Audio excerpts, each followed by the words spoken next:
Thank you very much. That's nice from you. I've not done before. Usually it's almost just for the panelists.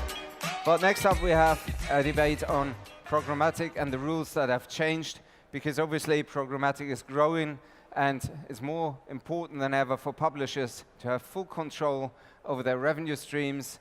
The competition among tech providers is reaching new dimensions at the moment, but also I think the infrastructure costs keep us awake, and the question is, how can we handle all that?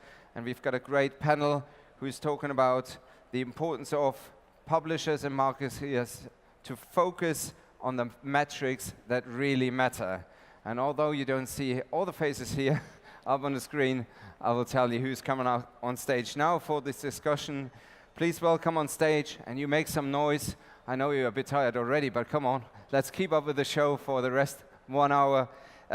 So first of all, we've got the co-founder and CEO of PubMatic, Amar Goel.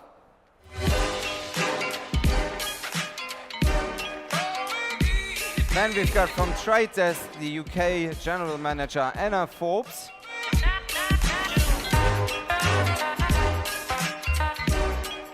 Then we've got the Vice President Programmatics at Dailymotion, Nola Salomon.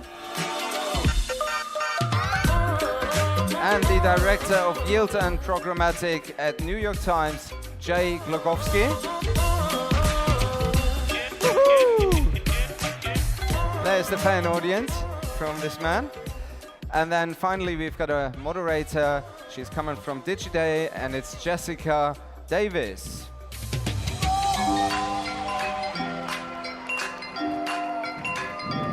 Brilliant. So we have you all up on stage here. But first of all, we want to pick the audience brains, and we are asking for the voting tool question. So please grab your remote controls under your seats. And the question is on the big screens to your right and left. And what we want to know from you is, what metrics do publishers and advertisers need using programmatic advertising? Number one, metrics always vary depending on individual goals. Number two, clicks and impressions are over, time spent and engagement are key. So, Jessica, I'm asking you first, what do you think? What is the audience going to say? I would say clicks and impressions are over, and time spent and engagement are key. Amar, what are you saying? I'm going to go with number one. Okay. I think that's where it seems like things keep changing. Jay? One. I would love for clicks to be dead, but... Nola? I agree, one. It also encompasses two, so it's a great answer. Great. Anna? I want to say one, but I think standardization is also pretty useful within metrics, so I'm going to say two. So you say three, right? Yeah. Brilliant. Okay, what is the audience going to say? Let's see the results on the screens. And here you are. Wow. Metrics always vary. So we'll see. Jessica, take it away. Give them a hand again, please. Thank you. So, welcome everyone. Thank you for joining us. We're going to be having a great discussion, maybe a bit of debate, on the topic of demystifying auction dynamics. As we all know, these are constantly shifting. It feels like they're sort of changing quite a bit, and whether it's for reasons like introducing new efficiencies or trying to increase programmatic yield, things like that.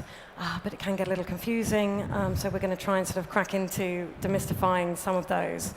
Just to mention a couple of really big ones, I guess, header bidding, the introduction of that, the move to first price auctions over second price auctions. It'd be great if we could sort of get into that a little and discuss what on earth's going on. First of all, I would like to ask all of you the same question. How would you describe the current state of auction dynamics, and what needs demystifying? I'm going to go to you, Amar, first. All right. I think I would say the current state would be confusing. And, I think it's what needs demystifying. I think any marketplace to be well operating and functional really needs to have clear rules of the road. Imagine if as a consumer, you're somebody's selling something on eBay or buying something on eBay, you kind of want to know how it works, and you want to know how do you sell something and how do you buy something and what are the rules. And so I think that there are some issues in programmatic with how these marketplaces are working, and we need to really make sure that buyers and sellers have good understanding of how it works. Anna, I'm going to go to you. Hi, my mic isn't working. Oh, So that's Oh no. I'm going to do a little pop song in a minute. So, yeah, the thing with auction dynamics is there has been change, and we've got two different systems running at the same time. At the trade desk, we make sure, number one, that we work with trusted supply sources, and we ask those supply sources for transparency on what those auction dynamics are, so that we have clarity for our bidders on how their strategies should work. But we also have a tech layer on top of that, being a technology company. So we have something called predictive clearing that allows our buyers, again, to know and trust that we will bid exactly the right price to make sure that they win the impressions that they want, but they're not overbidding, which is ultimately the problem that we've seen around first price auctions. Okay. Jay, going to you. Complex. I think auction dynamic conversations usually result in you questioning, do you actually know what you're doing? And should I be in programmatic? Because something's always changing. The lack of consistency, the transparency conversation that we're having consistently, that's the only consistent thing, every day with our partners and so forth, it is a big challenge, and that's why it's so complex. Just to pick up on that, is a few people have said to me these last few days that there's been so much talk around transparency, not quite enough action, certainly from marketers' point of view. That's just been something that's come up a lot. Do you feel that that's the case, or do you feel like there's good progress there? I feel like we've taken steps forward, and especially at the New York Times, our focus has been on working with premium, top-tier demand partners. And we've actually taken the approach of doing less is more, and working with both brands and agencies to share our data, to understand where their investment's actually going and how much of that net is actually going to the Times, and making sure that it is going to the Times. So we aspire to be extremely transparent and making sure the brand is comfortable knowing that they wanted to target New York Times, it actually delivered to the New York Times, and they also know the performance around it. So I think publishers should be responsible for making those changes and trying to achieve that high level of transparency, but ultimately we need that from SSP all the way up to the DSP and ultimately the buyer's intentions. Nola, do you want to pick up on that? Yeah, I agree. Convoluted would be the word I would use. There's so many different ways to look at it, and everyone has different opinions on what should be done, what shouldn't be done, what people are doing, the transparency levels. Dailymotion, we have the unique position of being both a publisher and a monetization platform for our syndicated partners. So we kind of get to see it from different angles. We get some visibility in some ways and none in other ways. That kind of just explains to me very clearly that when you think something is transparent, it isn't necessarily always as transparent as you think. I would say that there's a lot of focus on the supply side transparency, which absolutely is something we need to be constantly working on as an industry. There's been less focus on demand side transparency, which is something that I personally would like to see as well. Anna, do you agree, just to represent the buy side? Yeah, so... Or disagree? The one thing I want to sort of drive home here on the panel today is that, like, it's great that we're talking and having this candid conversation, but it doesn't really help drive marketing budgets onto programmatic. Like, we need to be united as a programmatic front, that there is good transparency, there is good brand safety, there are all the things that you're used to and expect from your channels of how you buy media. And that's how we should be filling the airtime, the column inches, talking about the positive elements of programmatic rather than the sort of what has held us back as an industry. That's really what I want to make sure that we focus on, the positives, I guess. So it's neither an agree or disagree, it's just like, let's make sure we sort of drive the conversation forwards for marketers.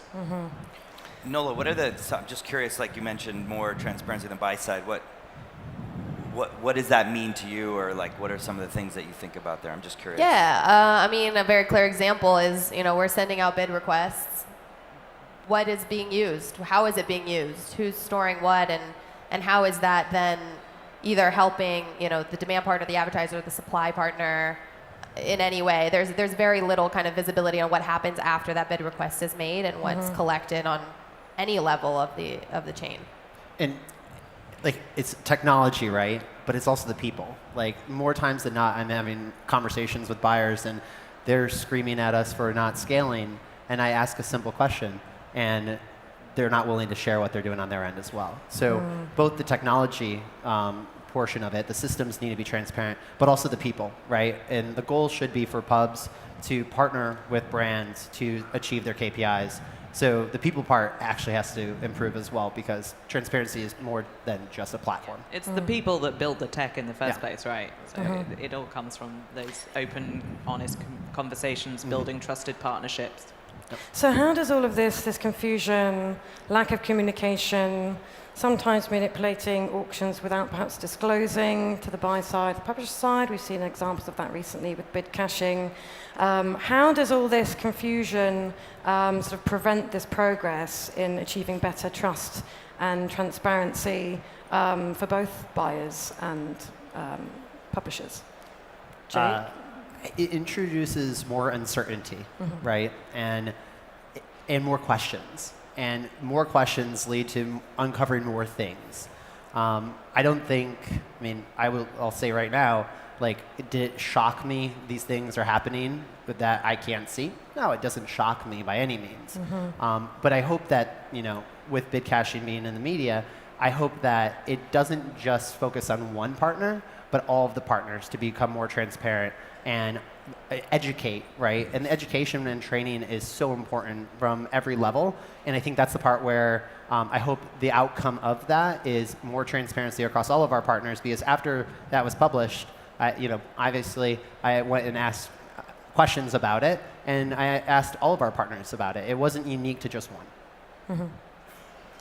Amar, do you have any thoughts on that before we move on? Yeah, I would agree with Jay. I think that it creates confusion, and then I think marketers say, maybe I'll stick to kind of more traditional ways of buying, whether it's I'm going to keep doing just TV or I'm going to keep kind of spending on IOs. And I think programmatic has a lot to offer. We're probably most of the people here in some way involved in programmatic. We have a lot to, we think there's a lot of benefits of that, but if those foundational elements aren't there, then I think that people are going to vote with their money. I do think, just to kind of refer to a question you had earlier, or comment you had earlier, I think when Mark Pritchard stood on stage last year, it's like a year and a half ago, it seems like an eternity ago, and he kind of asked the whole industry, demanded the whole industry pick its game up around transparency and quality, and I think that we have made a lot of strides. Ads at TXT, I think, has been a pretty unprecedented kind of industry effort to really be a lot more open about the quality of inventory. At PubMatic, we only sell authorized inventory now, which a couple of years ago, that, you would say, even what does that mean? But now there's a standard, and everyone, is starting to follow it. There's the Advertising ID Consortium. So there's a lot of good things happening, but I feel like sometimes we have to get out of our own way to make it, to make it all work. Yeah, and I would add on that, there's so much pressure on every company, in the open market to be a differentiator and to offer something different, and that poses its own challenges when we're all trying to play nice together and have this open RTB ecosystem that we all agree on, and yet we're all competing with each other at the same time. So, it is also a people thing, and it's how do we figure that out as an industry, within the open ecosystem to sort of how we can all make this work.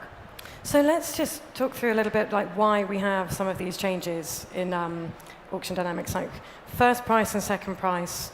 Why was there a need for the shift to first price? What was sort of driving that?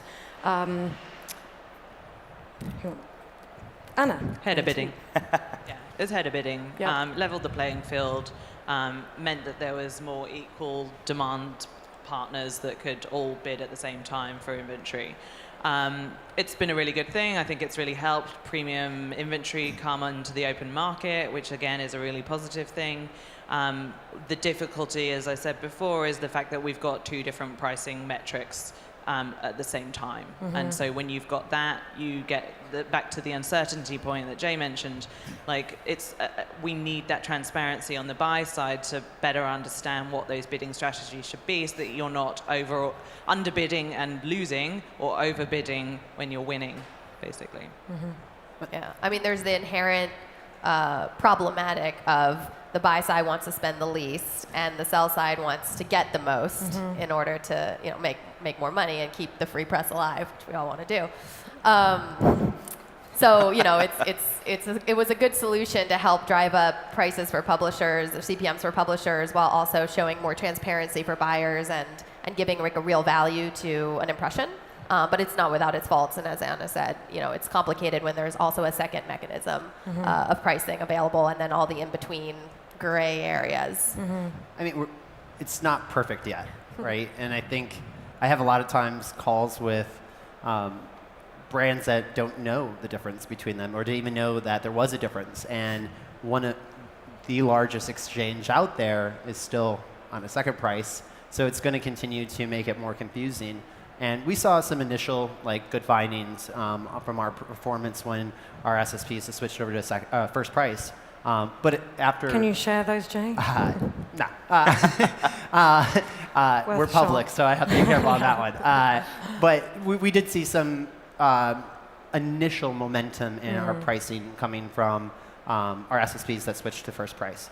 However, since then, as buyers have learned what they need to do, they know that they no longer need to bid $80 CPM, and it's going to only clear at like $10. Now, if they do that, they're really going to be paying that $80. So it has come down. It's plateaued, but ultimately it has given us a lot, or given the buyer hopefully more transparency. Selfishly, from a publisher standpoint, we're gold on revenue, we're gold on pricing, and so forth. And so any price improvements or increases is a benefit for us. So selfishly, we were embracing it, but at the same time, I expected it to be a short-lived as people just update their strategies and so forth. But I think it goes back to buyers being educated on what is the difference between them and what's the benefit, because it's still a challenge today.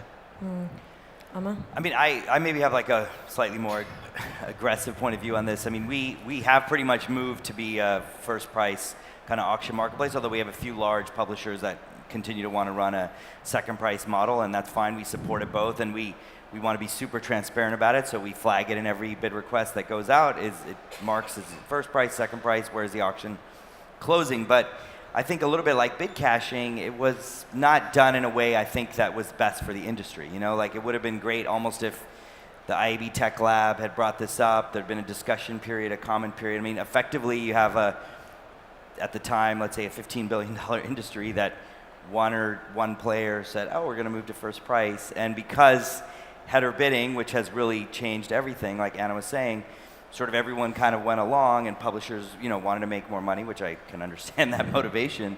But I don't think the buy side was really ready for it. I mean, they didn't have technology to do it. I remember sitting in a meeting with somebody at an agency in, I don't know, I feel like early this year, and the person asked me, wait, so if I bid $50, I'm getting charged $50?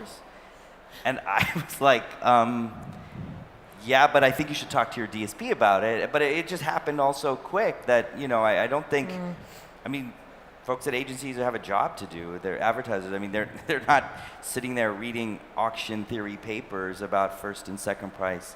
They actually have brands to build and products to sell. So, yeah, I mean, I feel like it could have been done in a much more kind of transparent, open way with a discussion across the industry.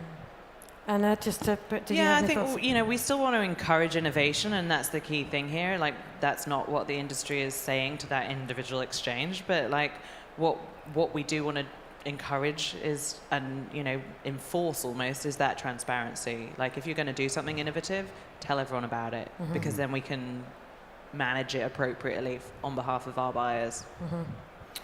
Just to ask specifically to publishers, how do you in general go about making sure that you have the necessary control? Tell us a little bit about your own transparency ambitions. Jay, do you want to start off there? Sure. So it goes back to my point earlier. We're aspiring to be one of the most, if not the most transparent publisher out there. And that transparency needs some defining. But ultimately, my goal is, and our goal in New York Times, goal is to have the best quality journalism in the world and the ads of the best quality ads next to it. We don't want any malware, any salacious ad, nefarious actors, anything along those lines. So our goal has been reducing the amount of partners that we actually work with because it's much more manageable. And we actually decreased the number of partners by 75% over the past 2 years. And our revenue has not had that same decrease. We've actually benefited from it. So the partners that we've chosen are the top tier that can still fill that, provide the demand that we need, and to innovate with as well, versus trying to manage a huge collection of partners that have less transparency on it. We've really taken that approach. And then we also press our partners pretty extensively. And any of the partners that I work with that may be in this room today probably are agreeing with that and wish that I would not email today. But it's responsibility of the publisher, and you have to consciously make the decision that the ad quality is more important than the ultimate revenue. And that's a tough decision, especially when you have goals, you have senior leadership and so forth. So it's something that it has been hard.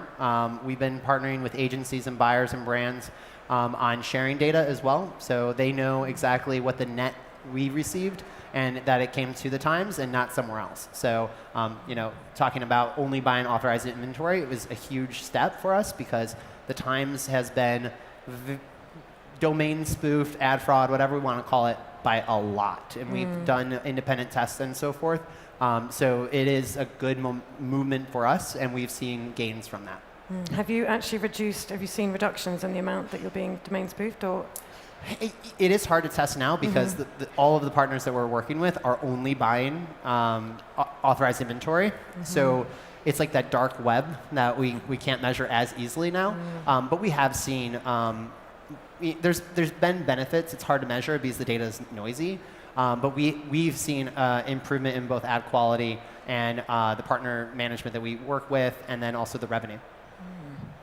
Nola, what about you? Yeah, I mean, it's interesting. My background has been kind of a mix of the supply side and the demand side, and now I'm kind of on the supply side, but also as a publisher.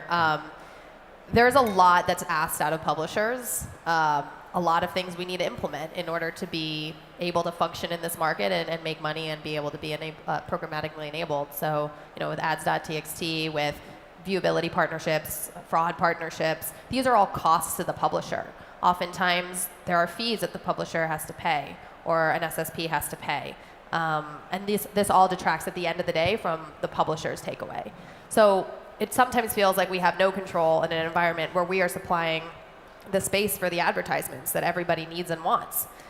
My concern overall, like for the longevity of, programmatic, but also advertising in general, is that the more pressure you put on the publisher, the more publishers are going to either need to figure out alternative ways to make money, or they're going to go out of business, and then they'll lose all that ad space, and very slowly, scale will be reduced, and those impressions will cost even more, and there just won't be the scale that we have today. And scale already is an issue in certain, on certain formats and things that have become quite popular. So that's my overall concern, and taking back that control on our end. We've had some interesting integrations in the past with other third-party SSPs, where we've actually had our own exchange operated within that SSP, which has actually enabled us to have a lot more visibility than maybe we would have normally gotten as a regular publisher. I know we had discussed backstage about log-level data and things like that we get access to and we can see for our own optimizations on our own inventory.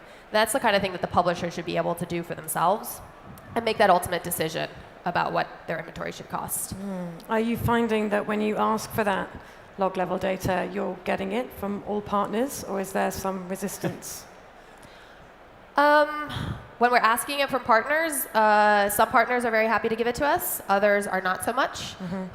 We are lucky to have some of it ourselves, just based on our own, technologies. So it's a mixed bag. Do they give a reason, the ones that don't want to share it? Never a particularly good one, but we all know the reasons. Jay, what about you? Is Super that- easy out of all of it. No, it's a challenge. Yeah. When we had our prep call, we were talking about what are we going to disagree on, and I'm pretty pessimistic on the reporting aspect. Right? Everyone demands log level data, especially the large publishers that think that they have this special antidote that solves all the mysteries. The bleak publisher world that you just described. But realistically, a lot of it is noise, and you spend more time and resources than the incrementality that you're going to receive from it. And so from our standpoint, we obviously want that because it does provide additional granularity, but it also provides consistency. And ultimately, I want to know how we're performing on a day-to-day basis, both on our direct business and our programmatic business. And the custom fields across all of our partners aren't the same. Even there's confusion around whether a publisher should be receiving reporting, be it gross or net. And those are the simple basics that every publisher struggles with. So log level, I think, is like I'm in this room and I'm going to pull the pin in the grenade because that's the final thing that I can do. When realistically, if we just started moving slowly to a better instance for reporting, then I think it would be better and we would actually get more out of it. But I think that most publishers would disagree with me to some degree on that because everyone wants that log level data. I mean, I'm asking for it, but I'm not also going to the partner and knocking on their door and asking where it is today. So, Ahmed, do you get asked a lot by your publisher clients for log level data, or? Yeah, I mean, I think I would say we get asked for it more from agencies and advertisers now. And I mean, I actually think the first thing to do is just ask for it. I mean, from what I understand, there's lots of people that say no, we're happy to share log level data. So I think that if someone says no, it's like Nola was saying, kind of why not? So I think that tells you a lot right there. And then the question is, what do you do with it? I do agree that it's pretty painful. I mean, in the sense of, in ad tech, you generate a lot of data, right? So, we're generating a couple hundred terabytes a day of logs. Nobody wants to handle that. We've had agencies say, hey, can you send me the log data? We put some logs in a thing and they say, oh my God, I didn't realize it was in an S3 bucket. I didn't realize it was going to be so big. I don't know what to do with it. So, there is that. But I think if you sample 1%, just like you have a financial audit, if once a year or once a month you have somebody come and randomly grab some logs and check it, whether you're an advertiser or a publisher, I think that helps you a lot get a better, be confident that, what people are saying is what they're doing and that you understand the supply chain. Okay. I just want to ask about GDPR and make sure that we have some time to talk about it. Has I saved the best for last. I know it's your favorite topic. How has that complicated the auction dynamic challenges even more? What are your views on that, Nola? Do you want to take that? Well, I think everyone was claiming to be ready for it, and I think very few actually were, if any at all, really. No, we were. Yeah, except for you guys. Yeah. You guys are good. But it's more technical implementation now that the IAB framework has been established and everyone's agreed to it. It's if you don't have that implemented, then you're definitely getting hit hard with GDPR. If you do, you're in a better spot, but we're not yet in a situation where every player in the space, every important player in the space is playing nice with the IAB standard or isn't having issues on their own. Everyone has different ways that they want to receive the data. Some want only consented end users to be sent. Others want everything. A certain partner only wants consented users and then the whole thing stripped out. So there are these different technical capabilities that you need to have or your partners need to have on the SSP side to do for you on your behalf. And then obviously there's a lot of legal that gets involved with that. And then obviously there's the actual putting in the opt-in opportunity on your page and hoping that everyone does opt in. And does that lack of standardization and approach, bidding strategies being different across the board, everyone having a different way of approaching it, is that a complication from your point of view on the buy side, or? For sure, and again, that's where consolidating and working with trusted partners is so key, so that we get that level of transparency, so we know exactly how to handle things. Going back to the sort of GDPR point, like, I strongly think it was the right thing for the industry to do, you know, and to get behind, and I think we rallied, like you say, at last, behind it, which is great. But ultimately, you know, it's data is such an important part of our industry. We have to get our ducks in a row. We have to be appropriate with how we handle consumer data.